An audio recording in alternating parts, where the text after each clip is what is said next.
Tổng hợp những drama của Jack và KACM phần 4. Mẹ nuôi lần đầu lên tiếng. Mới đây, một tài khoản xã hội được cho là của mẹ nuôi KACM đã đăng dòng trạng thái mới đầu tiên từ scandal nổ ra. Với những lời chia sẻ như ghét nhất sự hai mặt và giả tạo, cuộc đời thà không có người bạn nào chứ không thể chơi với người hai mặt, cứ sống thế đi, quả báo luôn đến sớm. Hay không biết được ai là bạn, ai là thù. Dù không chỉ đích danh ai, nhưng giữa thời điểm nhạy cảm này thì ai cũng đoán người bị nhắm đến chính là chàng ca sĩ Jack. Bằng chứng Jack có nhận tiền xô. Bên cạnh những lời tố mẹ con KACM bóc lột sức lao động, ép Jack làm việc đến kiệt sức nhưng lại giữ hết tiền, thì mới đây hình ảnh nghi ngờ là phía công ty quản lý của mẹ con KACM chuyển khoản tiền cát xê cho mẹ ruột Jack được tung ra. Theo như tin nhắn, mẹ con của KACM đã chuyển khoản cho Jack 4 lần vào các ngày 6 tháng 6, 8 tháng 6, 12 tháng 7 và 1 tháng 9. Ngày cuối cùng chuyển khoản trong loạt ảnh trên cách đây gần 4 tháng. Điều đáng chú ý là có một bức ảnh tiết lộ cát xê đi diễn của Jack nhận được trong một show tầm từ 4 đến 6 triệu đồng. Cụ thể, diễn show Hòa Bình 6 triệu, diễn show Hạ Long 4 triệu. Chưa biết đúng sai thế nào nhưng mà con số này so với danh tiếng của Jack và KACM e rằng không hợp lý. Thêm một điều bất ngờ nữa là trước đó cả Jack lẫn KACM đều chia sẻ rằng Jack không dùng Zalo, nhưng hình ảnh chụp màn hình tin nhắn lại chỉ ra Jack có dùng Zalo. Vậy ai mới là người nói dối? Trưởng FC KACM tung bằng chứng tố Jack rời công ty để thoải mái yêu. Mới đây, dân mạng lại truyền tin nhau thông tin trưởng FC KACM bất ngờ tung bằng chứng bất lợi cho Jack, tố anh rời bỏ công ty vì tình yêu. Nói có sách bách có chứng, người này còn tung một bức thư tay được cho là của một cô gái viết cho Jack với những lời lẽ mùi mẫn và đề cập đến việc Jack là ca sĩ nổi tiếng nên không được tự do yêu đương. Tuy nhiên, ngay sau đó, dân mạng đã chỉ ra loạt bằng chứng cho rằng trưởng FC này đang bị đặt vì nét chữ trên thư tình khá trùng khớp với chữ của cô. KACM tiếp tục đi diễn một mình giữa scandal với Jack.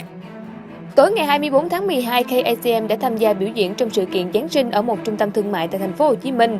Giống như vài ngày qua, anh vẫn đi diễn một mình và chơi đàn trên nền nhạc những ca khúc hợp tác cùng Jack trước đó. Tuy nhiên, thay vì bộc lộ cảm xúc trên sân khấu, KACM lại tỏ ra thoải mái và hoàn thành trọn vẹn phần trình diễn của mình. Đặc biệt, dù xuất hiện một mình nhưng anh vẫn nhận được rất nhiều sự cổ vũ từ hàng trăm khán giả.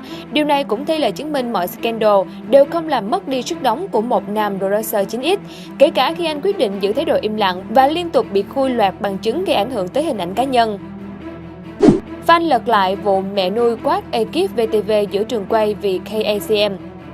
Mới đây nhất, dân mạng còn khui lại khoảnh khắc cho thấy mẹ nuôi của KACM đã bênh vực anh quá mức khi sẵn sàng đáp trả lại ekip chương trình Bữa trưa vui vẻ ngay trên sóng trực tiếp. Cụ thể, hồi tháng 7 vừa qua, Jack và KACM đã có buổi giao lưu tại chương trình và phải thực hiện hình phạt ăn đuông dừa vì thua thử thách. Ngay khi biết được hình phạt, mẹ nuôi của KACM đã lên tiếng phía hậu trường, nó không thích ăn mà sao cứ ép nó ăn đuông dừa là sao. Lời nói khá lớn tiếng của mẹ nuôi KACM đã vô tình lọt vào sóng truyền hình trực tiếp và KACM lập tức mất tập trung, tỏ ra hoang mang, nhìn về phía hậu trường vài giây trước khi quay lại cuộc trò chuyện với MC. Theo nhiều khán giả, khi thực hiện thử thách của chương trình, KACM cũng gọi mẹ cầu cứu và nhăn mặt khó chịu, trong khi Jack lại im lặng làm theo yêu cầu chương trình từ đầu đến cuối. Virus lên tiếng. Phải nói rằng vụ việc của Jack và KACM đã thu hút được sự chú ý rất lớn của cộng đồng mạng. Và mới đây, tới cả streamer Virus cũng đã lên mạng đăng trong group của mình với nội dung: mọi người ơi, tớ post Facebook cá nhân thì không tiện, cho tớ hỏi có ai trong nhóm của đom đóm fan gì của bé Jack hay không? Bây giờ biết thăm nó thì thăm ở đâu không? Đọc nhiều thông tin bão loạn quá mà thấy thương nó quá. Chuyện thực hư như thế nào thì không bàn tại anh quý cả hai đứa, mà tại cậu ấy có điện thoại cho anh hỏi giúp đỡ, mà đúng đợt anh đi Mỹ. Nó có nhắn trên Instagram cho anh nữa luôn, nếu ai trong nhóm biết cách tìm hiểu thông tin, xem cậu ấy đang ở đâu, tớ đến thăm được nhắn tới nhé.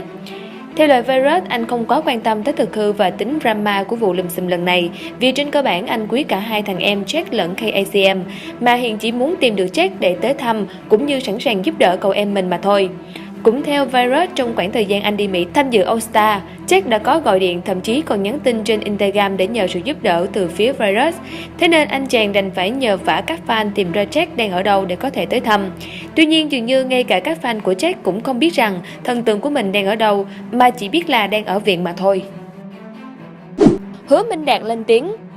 Theo Hứa Minh Đạt thì Jack và KACM như tay phải và tay trái của nhau và cùng nhau trải qua nhiều khó khăn, thử thách lẫn thành công. Chính vì mối quan hệ khăng khít giữa hai người mà Hứa Minh Đạt không muốn Jack và KACM bất hòa, mâu thuẫn. Trên trang Facebook cá nhân, anh chia sẻ, anh biết bây giờ ai cũng tổn thương và đau buồn đến phát khóc. Anh đã từng nói với các em chúng ta chỉ mới khởi động thôi, còn nhớ chứ. Nếu không được thỏa thuận này thì mình sẽ làm thỏa thuận khác, đừng để mọi chuyện đi quá xa. Đáng chú ý trong bài đăng của mình, Hứa Minh Đạt có nhắc đến việc thiết kế hình của Jack và KACM trên poster.